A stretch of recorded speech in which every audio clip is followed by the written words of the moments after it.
Hey everybody, the Mike on Bike here. We are going to be replacing these obnoxiously large stock mirrors. I realized the irony of that when I have this ridiculously large windshield. But it's just time for these things to go. They're a little bit ugly. And if you're like me and you live in a climate that doesn't have great winter riding, I'm in Chicagoland, what time would be better than the middle of winter? Get all your maintenance done, get all your upgrades done. That way you are ready to go for the next riding season. Let's do this. Alright, first we gotta remove the old mirrors. You can kind of lift and twist on this rubber grommet type thing here. It exposes both of these. It seems to be easiest to remove the top first. And yes, my suspicion is correct. They are reverse threaded. So you're actually going to want to turn clockwise to loosen this guy.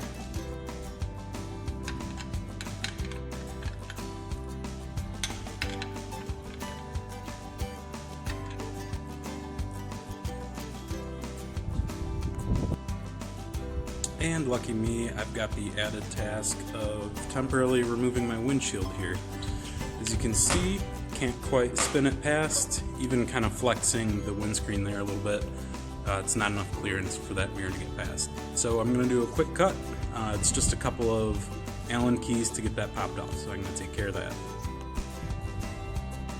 Alright, now that I've got the windshield removed, the mirrors removed, and the windshield put back on, now there's this second bolt to remove. I've already loosened this one, but it just takes a 17 millimeter, just like that top nut.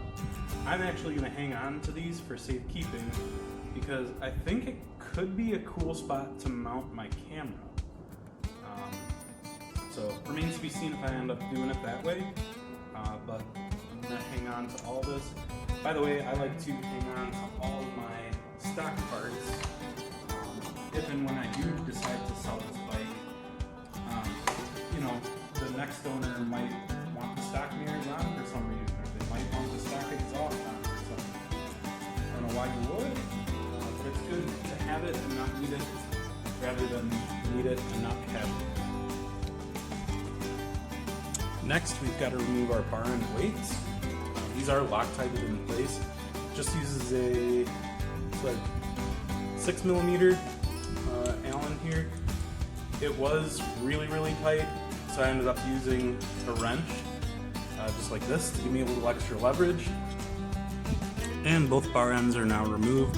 For some reason, the clutch side was a lot looser than the brake side.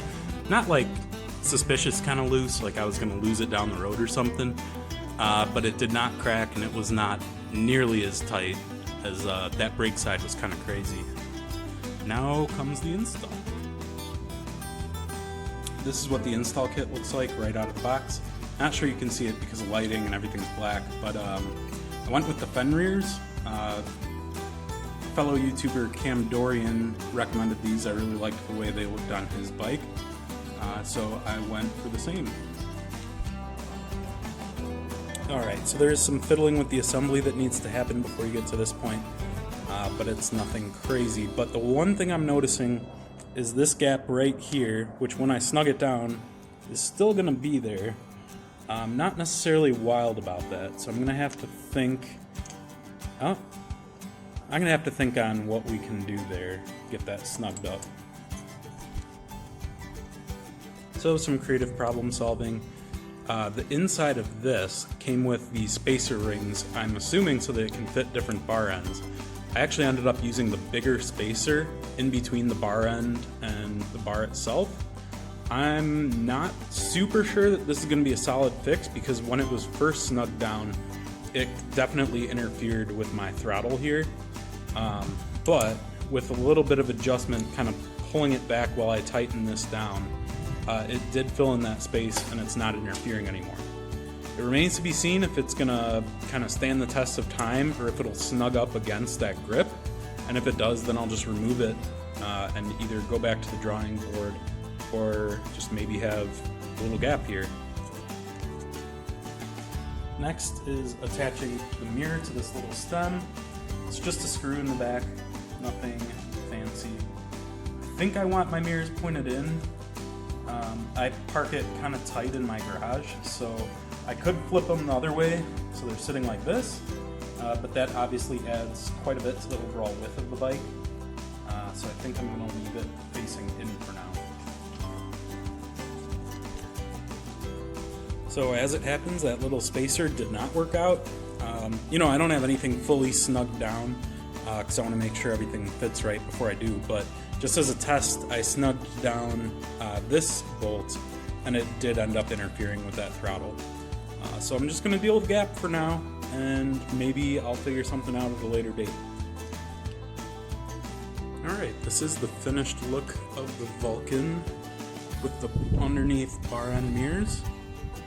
One thing that I am nervous about is vibration. I noticed that the mirror and the assembly is quite a bit lighter than the original bar end weights, so I am a little bit nervous about them vibrating a whole lot. I also haven't snugged them down yet, but you know, that'll take a little bit of riding and adjusting before doing that.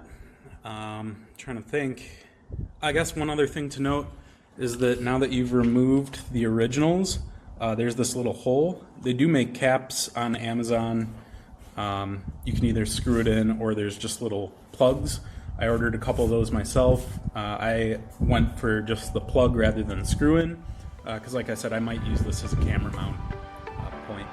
So anyway, I hope you enjoyed the video and hope you like the look of my new bar end mirrors.